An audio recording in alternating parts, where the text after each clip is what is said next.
Europe is trying to soften the economic blow dealt by the coronavirus. EU leaders have signed off on an emergency rescue package to help countries deal with the immediate fallout of the crisis. They also agreed to set up a fund to secure the bloc's long-term recovery.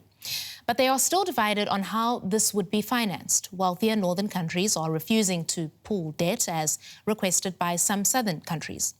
But Germany has agreed to increase the amount it pays into the EU budget. More on that in a moment, but first, this report. The video conference was the fourth such meeting since the virus hit EU countries, and expectations were low.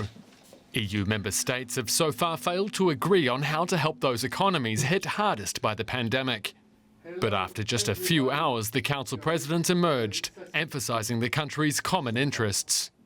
This pandemic is putting our societies under serious strain. The well-being of each EU member state depends on the well-being of the whole of the EU. We are all in this together. Michel said leaders had agreed to task the EU Commission with linking a recovery plan to the EU's next long-term budget.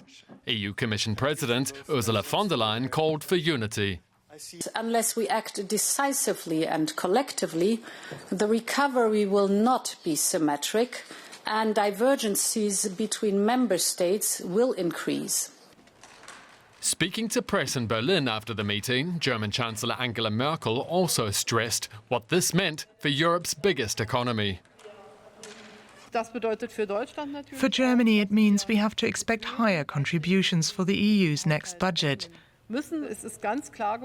It's clear we need some kind of financial instrument, or recovery plan, or recovery fund. And I want to be very clear here, a collective response is also in Germany's interest. Berlin has expressed a willingness in recent days to offer more aid to other struggling EU economies. And Eurozone finance ministers had already agreed on the principle of an EU recovery fund. The big problem, the size and nature of this new debt instrument has yet to be decided. But after Thursday's meeting, Italian Prime Minister Giuseppe Conte hailed the progress being made. The most important thing is that this urgent and necessary instrument has been confirmed. Italy led the calls for it. Our initiative and the letter signed by 8 other countries was very important. An instrument like this was absolutely unthinkable until now. Despite the praise, details on the plan are sparse. And many suspect the EU Commission's toughest negotiations are yet to come. And I'm now joined by DW's chief political correspondent, Melinda Crane. Hello, Melinda. So Germany will pay the biggest share of the emergency fund that EU leaders have agreed to set up. Is there bound to be some opposition to that here in the country? There will certainly be opposition from the far-right Alternative for Germany party, the AfD. They said very clearly yesterday that they were not willing to see any kind of increased aid from Germany to help other EU members, particularly the hard-hit southern European countries. But otherwise, the mild, so far, criticism, or somewhat mild criticism that we've been hearing is coming from different members of the political spectrum, including the junior coalition partner, the Social Democrats, saying the agreement yesterday didn't go far enough and Germany's commitment didn't go far enough, that bolder action is needed to really get an effective recovery fund up and working. So are the so-called corona bonds that countries like Germany and other northern countries are opposed to, are they now off the table?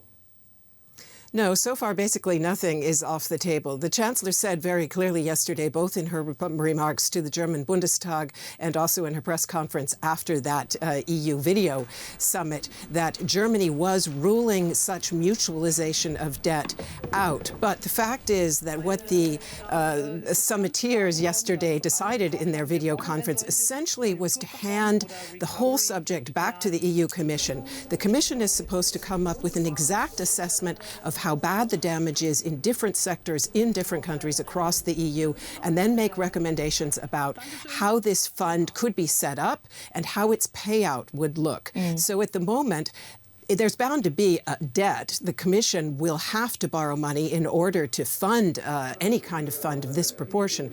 But the question is what that might look like. Right. Germany has made its position clear, so have other Northern European countries. Right, Melinda, just briefly, another thing Merkel did say yesterday was that Germany's well-being depended on Europe being well. What did she mean by that?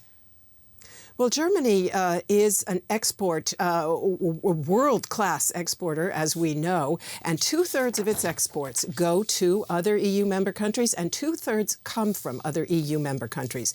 In other words, even if the German economy emerges from this crisis quickly, and it has, in fact, put into place some of the biggest rescue packages anywhere in the world, without recovery in the rest of the EU, Germany's economy cannot flourish. That was her message, and that message is absolutely accurate. And even a two-track EU, where some countries are languishing while others flourish, that will not work out well for this very, very open German economy in future.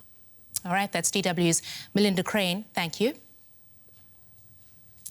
Now, staying here in Germany, the Munich-based IFO Institute for Economic Research has just released its latest business climate survey results. It shows German business confidence plummeted to a record low in April as firms fret over the coronavirus fallout. Now, we've invited the president of the IFO Institute to talk more on that. Clemens Fürst joins me from Munich. Welcome to DW, Mr. Fürst. So, German business has never been this pessimistic about the future. What does that mean materially?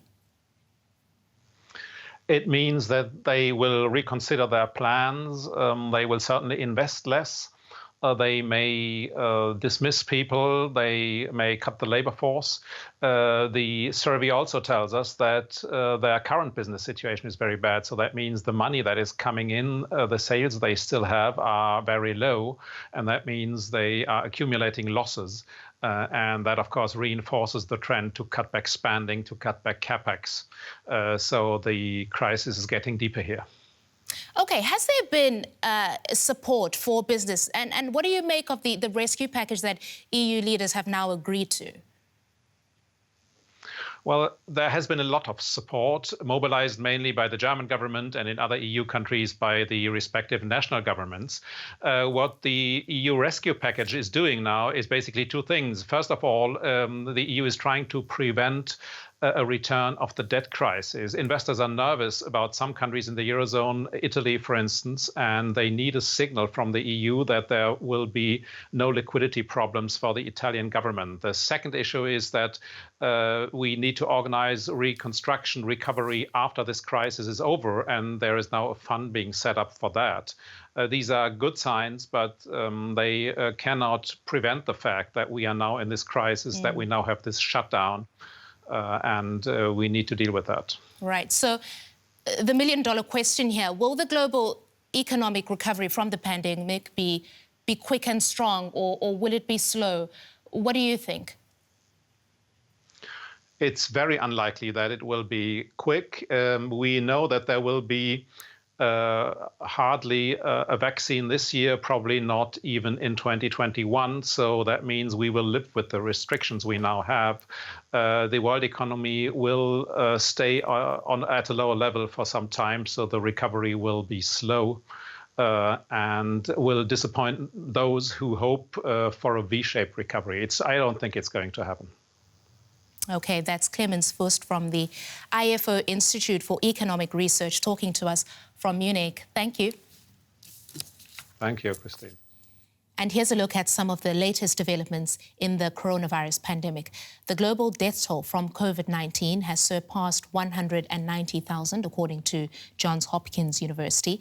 The number of confirmed cases is approaching 3 million. China has reported no new coronavirus deaths for the 9th straight day, and just 6 new cases. 2 of those were brought from overseas, with 4 domestic cases. Indonesia will temporarily ban domestic and international air and sea travel starting this week. It's already banned movement from cities to the provinces during the Ramadan holiday period. And Hungary plans to replace its lockdown, which included a blanket curfew on the entire population, with more targeted measures from early May. The new rules are to focus on those at high risk. US President Donald Trump is being criticized by medical experts for suggesting that injections of disinfectant or the use of ultraviolet light might help to cure coronavirus patients. Mr. Trump made the comments after an official outlined research on the effects of sunlight and household disinfectants on the virus outside the body. A Portuguese migrant centre has been evacuated after the vast majority of the 175 residents tested positive for the new coronavirus. Authorities ordered mass testing of all residents of the Lisbon facility after one of them was found to be carrying the virus. Several beaches in Australia's largest city, Sydney, have been closed again after crowds ignored coronavirus restrictions. Local officials had reopened the beaches for exercise just a few days earlier, while at the same time warning people to adhere to social distancing guidelines. Critics of lockdowns say some governments are using them to curtail civil liberties and in some cases violate human rights. As part of an ongoing series here at DW, our correspondents around the world look at the situation in the countries that they are covering. With Turkey having now one of the world's highest infection rates for COVID-19, people are increasingly turning to the last few remaining independent newspaper outlets for news. But President Erdogan has declared war not only on the epidemic, but also on what he called media and political viruses. New legislation has been introduced on reporting on the epidemic, which has even saw a local newspaper editor from a nearby city dragged from his home in the middle of the night.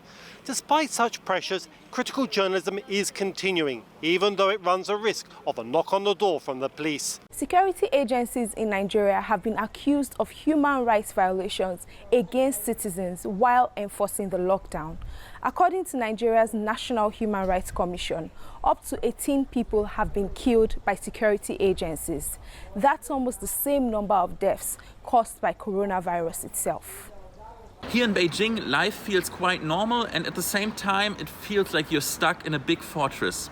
Normal because you can go on about your daily life. You can go to a barber shop and cut your hair, go to a restaurant, you can go shopping. This all comes with restrictions.